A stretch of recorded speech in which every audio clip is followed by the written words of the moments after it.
Hi, this is Coleman Hagar presenting my Week 8 presentation. To start this presentation off, to say that I can encapsulate the amount of learning I've encountered in this 8 weeks into four topics is it wouldn't do it justice. I learned a tremendous amount in this class, and I've gained such a great knowledge that I didn't have before. So I'm very thankful for the topics that you've presented with us and just kind of everything that we have learned this semester. But these are the topics that I chose. These were the topics that really stuck out to me for my personal study and just also as from an educational standpoint of studying the Bible. These topics were very interesting to me.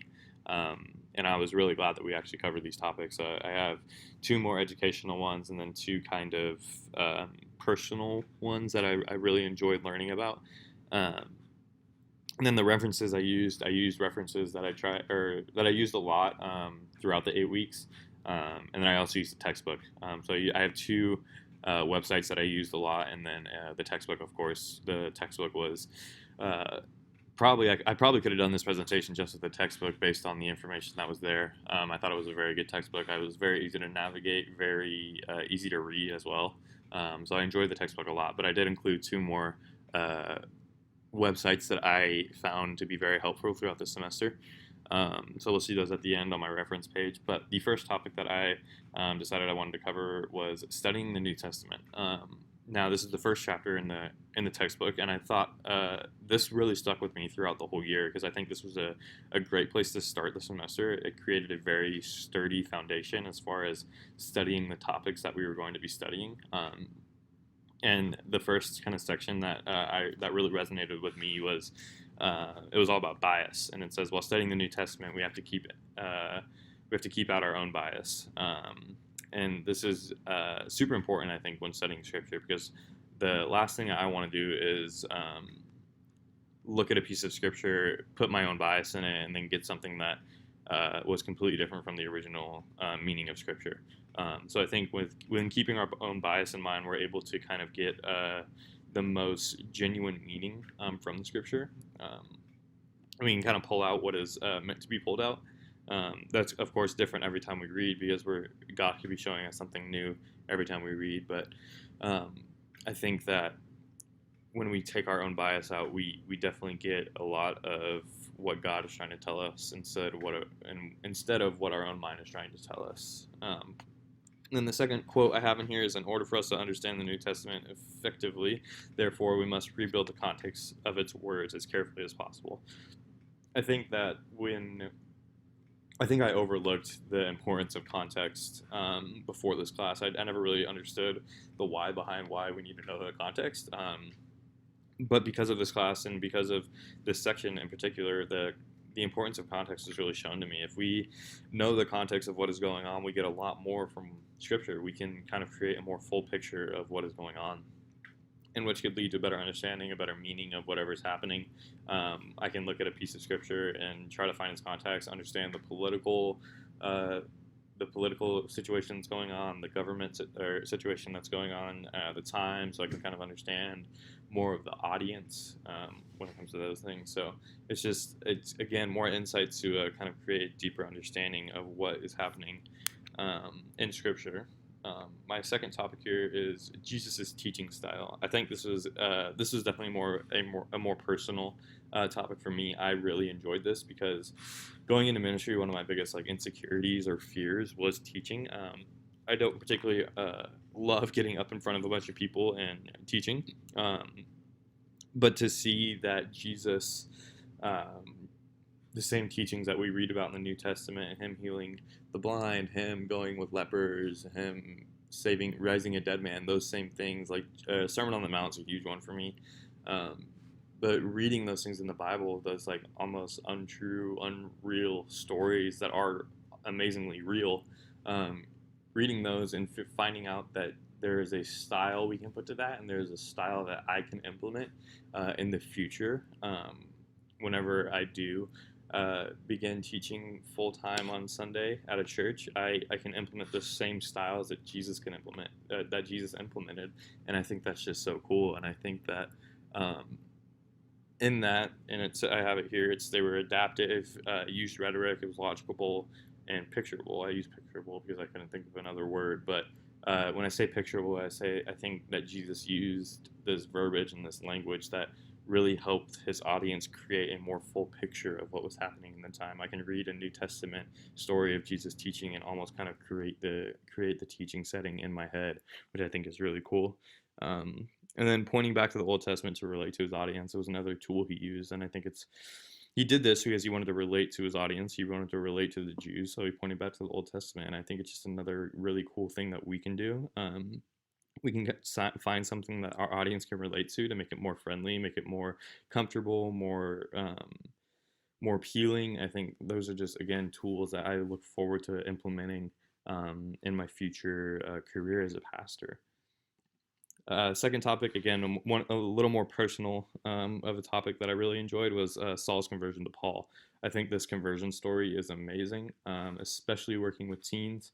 A lot of the times you run into the typical idea of a teen who's kind of maybe coming to church for the first time or is coming back to church and he says, "Oh, I'm too far gone. I've sinned too much. I've done this. I've done A, B, and C, and I'm not good enough." And I think this right here and learning more about this and kind of now being able to convey this message of this story to those teens and say like, hey, this was Saul in the Bible. Saul then turned into Paul, and you all know who Paul is. Like, he wrote the letters, and it's just a really cool tool for me to be able to use in youth ministry.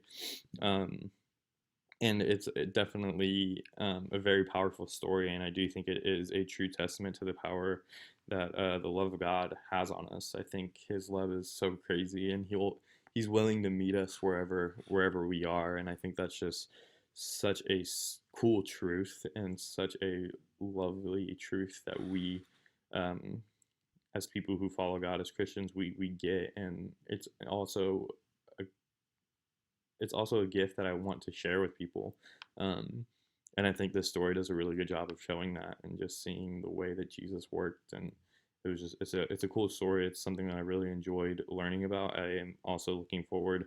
I'm also very thankful for the foundation um, that I gained from this class about Paul. Because in my next class, I'm taking the life of Paul. So we're diving more into his life and his teaching. So I'm glad that we were able to do that in this class, kind of set that foundation again of his teachings and of his character. So I get a better understanding of him in my next class.